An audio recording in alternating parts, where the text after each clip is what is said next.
Bonjour. Aujourd'hui, nous allons parler donc de classe virtuelle et savoir comment il est possible de l'organiser. Pour ça, j'ai demandé aux étudiants de se réunir, enfin du moins ceux qui le souhaitent, de se réunir donc dans cette salle qu'on occupe actuellement. Donc, comme on peut le voir ici, il y a 122 participants dans cette classe et donc on est beaucoup trop pour pouvoir donc lancer une discussion, que ce soit en audio ou en vidéo. On va donc se rabattre, parce qu'il y a eu un vote qui a été fait par les étudiants, on va donc se rabattre sur le TD2 pour voir ce qu'il en est par rapport à ça. Donc je vais lancer le mode vidéo, et on peut voir que les autres groupes sont un petit peu énervés aussi par rapport à ce qui se passe. Donc, l'appel est fait sans sonnerie, l'étudiant commence à arriver, je vois, bonjour, bonjour. Donc on va laisser un petit peu de temps aux étudiants, le temps d'arriver dans la salle, de façon à pouvoir montrer les différentes possibilités qu'il y a là-dessus.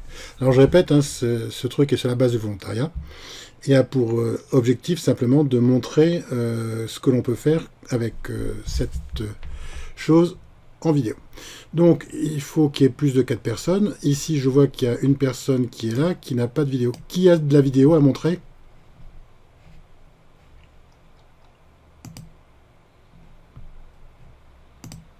Pas tous à la fois.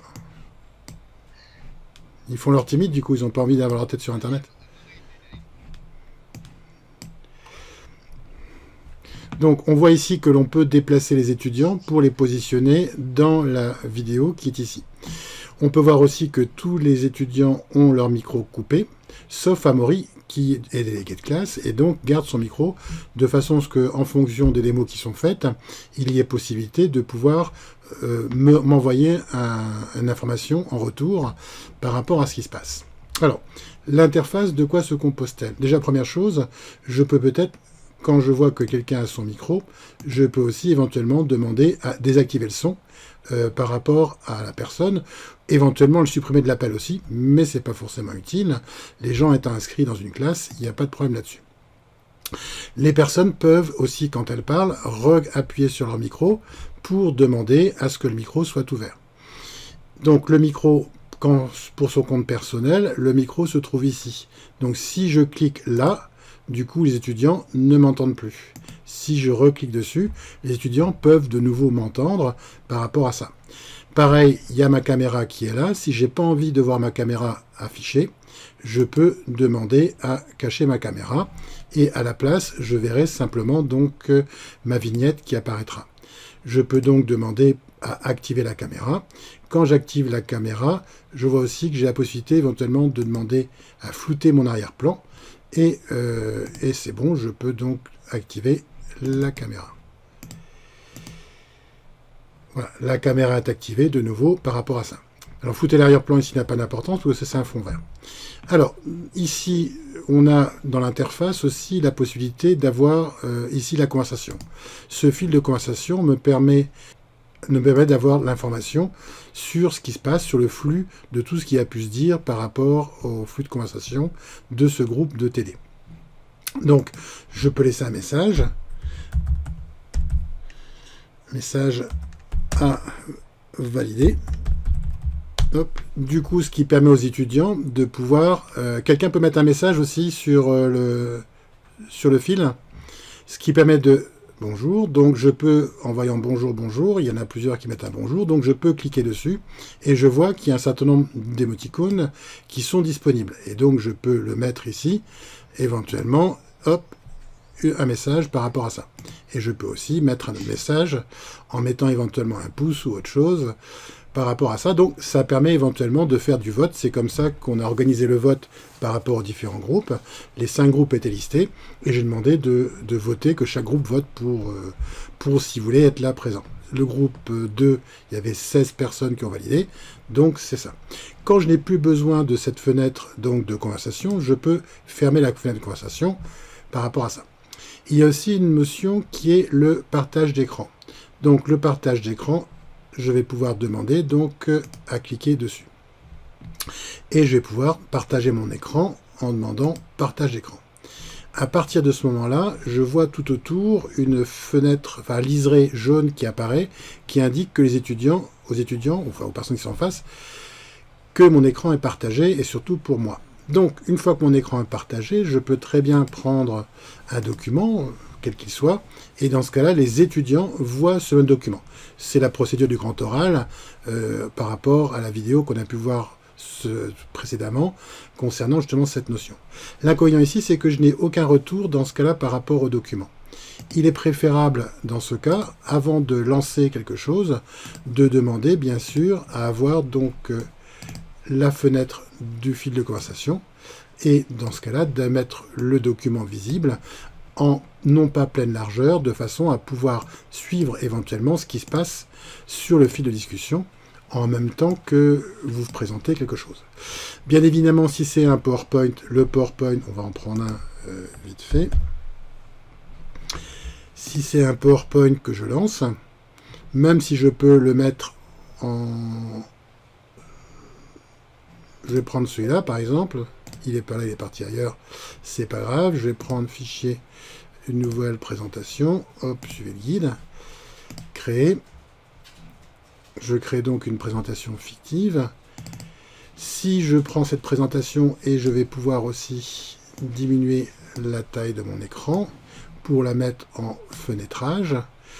Donc jusque-là, tout va bien. Par contre, à partir du moment où je vais passer en mode PowerPoint, ben dans ce cas-là, mon écran va être intégralement ici et je n'ai plus de retour. Le seul retour que je peux avoir, c'est éventuellement avec la caméra de celui qui va parler ou de celui qui s'exprime. Éventuellement, je pourrais voir sa tête aussi.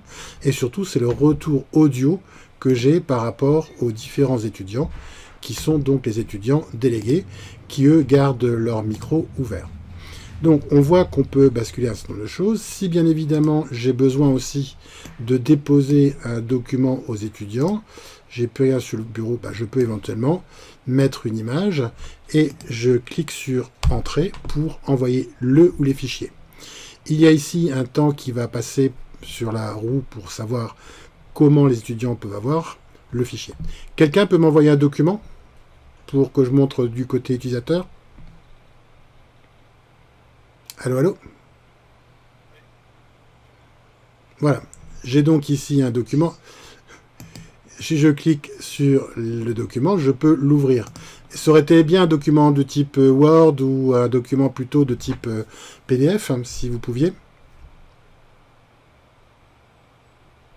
Super. Donc j'ai ici un document PDF, donc je peux demander à le télécharger. Il va me prévenir est-ce que j'accepte ou pas ce document. Si j'accepte le document, le temps qu'il se télécharge, et une fois qu'il est téléchargé, je vais pouvoir ouvrir le document. Donc j'ouvre le document qui va ouvrir le fichier dans PowerPoint, comme précédemment, et je vois donc le travail sur la ville de Gouinou qui a été évalué précédemment. Donc on a ici cette possibilité de pouvoir déposer des documents relativement facilement. Petit point ici, on peut très bien par rapport à ça faire une copie d'écran. Donc si je clique ici, ça va prendre une copie d'écran et on va voir donc différentes copies d'écran qui vont être mises par rapport à ce qui se passe à ce niveau-là. J'ai aussi la possibilité de voir tout en haut dans le TD qu'il y a donc la liste des étudiants qui sont inscrits. Je vois qu'ici il y en a 16, enfin il y a 16 qui ont voté pour passer, donc les autres ne sont pas là. Je vois ici qu'il y a 16 étudiants sur 26 dans l'appel. Je peux regarder ici, je descends et je vois effectivement que tous ont leur micro. Normalement, il devait y avoir Amaury, mais oui, qui n'a pas son micro coupé. Je pourrais, pareil, hein, désactiver le son de son micro sans aucun problème, de la même façon. Et je vois aussi les étudiants qui ne sont pas connectés. Ce qui me permet éventuellement, s'il n'y a pas une liste trop importante d'étudiants, de faire une capture d'écran pour avoir, entre guillemets, une sorte d'appel électronique.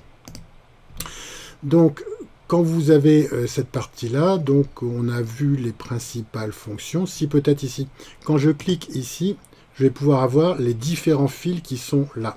Et je vois que le temps de discuter avec le groupe 2, le groupe 1 est énervé parce qu'ils étaient deuxième, et donc ils vont certainement y avoir un peu de baston sur le groupe tout à l'heure par rapport à ça. Donc, je vais regarder aussi les posts qui sont là. Donc, on peut suivre comme ça plusieurs conversations simultanément. Je vois aussi qu'il y a éventuellement une communication complémentaire qui peut y avoir. C'est-à-dire qu'on peut avoir, comme on l'a montré dans l'opération 24 heures pour entreprendre, plusieurs opérations simultanément avec des canaux de communication communes, ce qui va permettre de pouvoir basculer de l'un à l'autre quand les groupes sont ouverts par rapport à ça. Le tout étant simplement de créer les groupes, comme ça a été montré dans un épisode précédent. En tout cas, allez, pour fermer ici, je vais recliquer sur les 3 petits traits pour fermer. Pareil, pour fermer cette partie-là, je reclique dedans et je ferme. Et je peux même aussi fermer le partage. Et dans ce cas-là, ça apparaît la même chose, puisque c'est mon écran que je montrais. Mais là, maintenant, je suis revenu avec l'écran global. Je peux donc, comme j'ai montré, prendre un étudiant, le déplacer dans une des 4 fenêtres. Si possible, ceux qui ont des photos, c'est quand même mieux. Et je peux les déplacer, donc les 4 personnes qui m'importent le plus, ou pas d'ailleurs, qui ont au moins une photo par rapport à ça. Donc voilà, présenter la chose. Donc ça permet de faire du cours en ligne, sous réserve bien sûr que les étudiants soient légèrement motivés et respectent les règles du jeu, il n'y a pas de problème. On avait oublié le petit cœur, donc le petit cœur va me permettre de pouvoir savoir qu'est-ce qu'il en est par rapport à ça. Et donc je vais pouvoir mettre un petit pouce qui va, dans ce cas-là, être posté aussi éventuellement dans la conversation. Donc, par rapport à ça, personne n'a voulu montrer sa tête sur Internet, c'est un petit peu compréhensible, d'autant plus que certains m'ont dit qu'ils étaient un peu timides par rapport aux cours d'économie qu'ils avaient précédemment. Donc, on ne leur en veut pas, et on va les laisser continuer à faire autre chose. Ok, ça se reconnecte. Donc, je vais pouvoir maintenant montrer aussi qu'il est possible d'utiliser donc plusieurs groupes en simultané. Donc pour ça, je vais demander donc à aller ici dans la partie des groupes et je vais voir qu'il y a certainement d'autres groupes qui sont là, le TD1, et je vais lancer une conversation aussi avec le TD1. Cette conversation avec le TD1, j'attends qu'il réponde pour voir un petit peu. Ok, ça commence à arriver. Donc je vais basculer sur le TD3 par rapport à la conversation pour voir ce qui se passe aussi avec le TD3. Donc hop, je relance une conversation sur le TD3. J'appelle le groupe éventuellement. Sinon l'appel est silencieux s'il y a du monde de connecté. Donc en principe c'est à heure fixe, mais là comme c'est un petit peu improvisé par rapport à ça, on a quand même des étudiants qui se connectent. Je suis ici sur le TD3, je vois que les personnes sont là, et je vais pouvoir basculer sur un autre groupe. Donc dans ce cas-là, je peux, en cliquant sur rejoindre l'appel, en demandant éventuellement pareil d'afficher mon micro, mon casque ou autre chose, et je peux donc revenir sur le groupe qui discute. Je rebascule encore et je vais retourner sur le groupe de TD1. Apparemment, je suis figé, donc je vais avoir un petit souci néanmoins. Je rejoins la conversation sur le TD1 et donc je peux basculer sans trop de problème d'un TD. Oui, de retour, vous inquiétez pas. Bonjour. Alors, je voudrais savoir, bonjour. Donc, j'ai montré, je vais faire avec vous le groupe 1. Donc, est-ce que quelqu'un peut montrer son partage d'écran ? Donc, s'il y a quelqu'un qui va cliquer en bas sur l'icône de partage d'écran par rapport à ça. Donc, et éventuellement, il allume son micro aussi pour pouvoir causer. Ok, donc ici on a un partage d'écran. Vous pouvez montrer donc autre chose que le groupe. Éventuellement, prenez un site que vous avez derrière vous. Ok, donc on voit ici le site et on peut naviguer, montrer ce qui se passe. Vous pourrez cocher aussi, j'ai compris et j'accepte les conditions générales par rapport à la politique de confidentialité du groupe. Donc on voit que par rapport à ça, il est possible de faire une formation à distance, soit en montrant soi-même ce qui se passe, soit en montrant éventuellement un étudiant qui aura un problème sur lequel on va pouvoir revenir par rapport à ça. On peut noter aussi, et on en reparlera éventuellement par rapport aux procédures liées au jury du grand oral, pour éviter que les étudiants ne lisent ce qui a marqué à l'écran, de leur demander aussi de cette façon-là un partage d'écran, afin de s'assurer que ce n'est pas à l'écran que sont leurs notes, éventuellement papier, mais ça évitera d'avoir des gros blocs de texte collés qu'ils font défiler à la suite du document. Et bien sur ce, je vous remercie par rapport à ce partage d'écran. Est-ce que quelqu'un pourrait basculer sur un autre partage d'écran pour qu'on puisse montrer ? autre chose. Donc je vois ici que le partage d'écran était fait donc par Mathilde. Là vous avez l'icône en bas. Toc, voilà. Donc on partage l'écran et on peut voir ici automatiquement, on sait qui partage l'écran dans la liste des personnes qui sont là. On voit qui a son micro ouvert et on voit qui partage l'écran. Donc vous pouvez mettre autre chose que Skype éventuellement à l'écran pour montrer qu'on peut basculer autre chose. Prenez un tuto ou ce que vous voulez.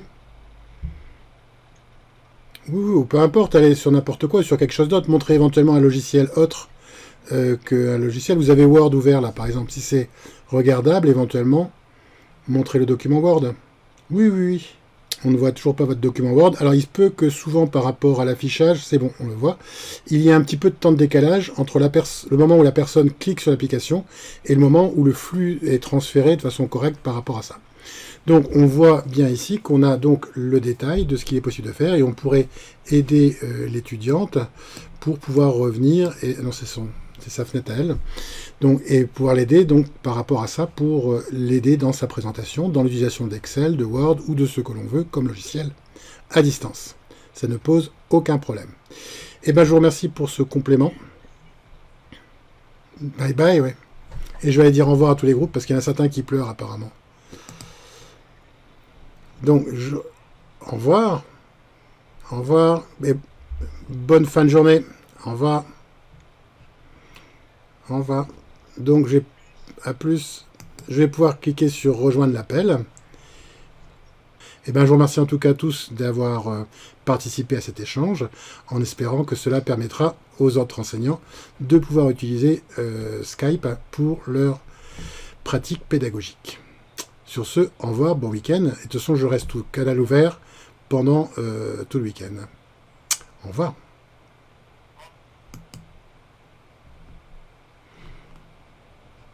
Donc, une fois que c'est terminé, j'ai bien sûr une évaluation qui me demande par rapport au groupe de TD2, j'ai donc mis une image, d'évaluer la connexion. Il n'y a pas eu trop de problèmes, donc je peux dire envoyer. Et dans ce cas-là, il n'y a pas de problème par rapport à ça. Voilà, c'est terminé pour aujourd'hui, au moins c'est cette partie de création de cours en ligne.